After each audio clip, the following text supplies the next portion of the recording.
உங்கள் அனைவருக்கும் என்னுடைய மாலை வணக்கங்களை தெரிவிச்சுக்கிறேன். அக்யூஸ்ட் இவ்வளோ பெரிய மாபெரும் வெற்றி அடைஞ்சதுக்கு மிக மிக முக்கியமான காரணம் பத்திரிகையாளர்கள், ஊடக நண்பர்கள், நீங்கள் மட்டும்தான்.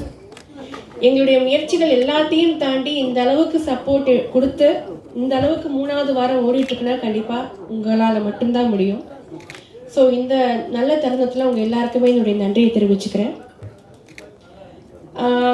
இந்த படம் ஆரம்பித்து ப்ரெஸ் மீட் எல்லாமே போகும்போது என்னுடைய கேரக்டர் என்ன அப்படிங்கிறத என்னால் சொல்ல முடியல. ஏன்னா இந்த கேரக்டர் தான் ஒரு பெரிய ட்விஸ்ட்டாக இருந்திருக்கு, அதனால் இதை பற்றி எதுவுமே நீங்கள் சொல்ல வேணாம் அப்படின்னு சொன்னாங்க.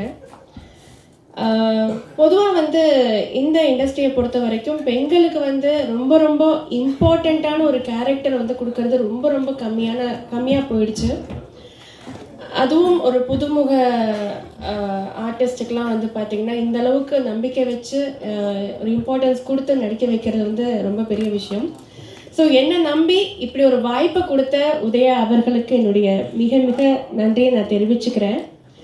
ஏன்னா ஏதோ ஒரு வெப்சீரிஸில் பார்த்து உங்களால் முடியும்னு சொல்லிட்டு ஒவ்வொரு ப்ராஜெக்ட்டுக்கும் அவர் என்னை மனசில் வச்சுட்டு என்னை கூப்பிட்றது அப்படிங்கிறது ரொம்ப ரொம்ப முக்கியமான விஷயம். ஏன்னா ஏற்கனவே சொன்னார்,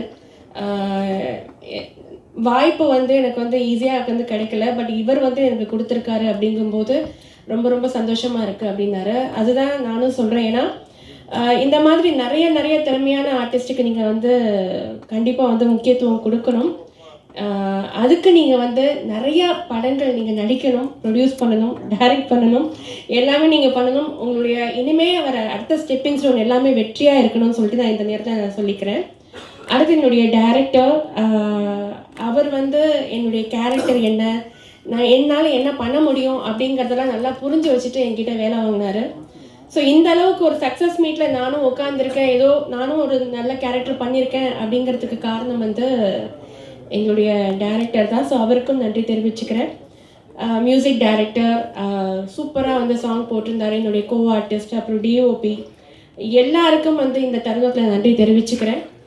இந்த மாதிரியான ஆர்டிஸ்ட் எல்லாருக்குமே நீங்கள் உங்களுடைய சப்போர்ட்டை நீங்கள் கொடுக்கணும். இந்த மாதிரியான நிறைய படங்கள் வரணும்னு சொல்லிட்டு நான் இந்த நேரத்தில் வேண்டிக்கிறேன் கடவுள்கிட்ட. Thank you so much. அண்ட் முக்கியமாக நிக்கில் சார், அவருக்கும் இந்த வேலையில் நான் நன்றி தெரிவிச்சுக்கிறேன். ஏன்னா இந்த படத்தில் ஃபஸ்ட்டு நான் அவர்கிட்ட அறிமுகமாற very very down to earth person. இந்த மாதிரி ஒரு மனுஷனை பார்க்கவே முடியாது. அந்தளவுக்கு ரொம்ப ரொம்ப தன்மையாக பேசுகிற ஒரு பர்சன். இவருடைய கான்டாக்ட் கிடச்சது நான் ரொம்ப ரொம்ப சந்தோஷப்படுறேன். Thank you so much sir. Thank you. இந்த மைக்கில் பேசும்போது சில பேரை மறந்துடுவோம். அது ரொம்ப முக்கியமான ஒருத்தரை மறந்துட்டேன், Panneerselvam sir and Sethu sir. இவங்க 2 பேரையும் நான் மறந்துட்டேன், தப்பாக எடுத்துக்காதீங்க, சாரி.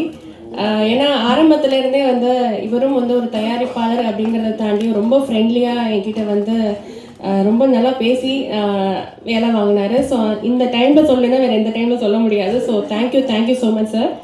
நீங்கள் 2 பேரும் ரொம்ப சப்போர்ட் கொடுத்துருக்கீங்க. ஏன்னா ஆரம்பத்துலேருந்து ஒரு அக்யூஸ்ட்னு சொல்லி என்னை ஒரு பெரிய வில்லியாக மாற்றினதே அவர் தான் நினைக்கிறேன். So thank you so much.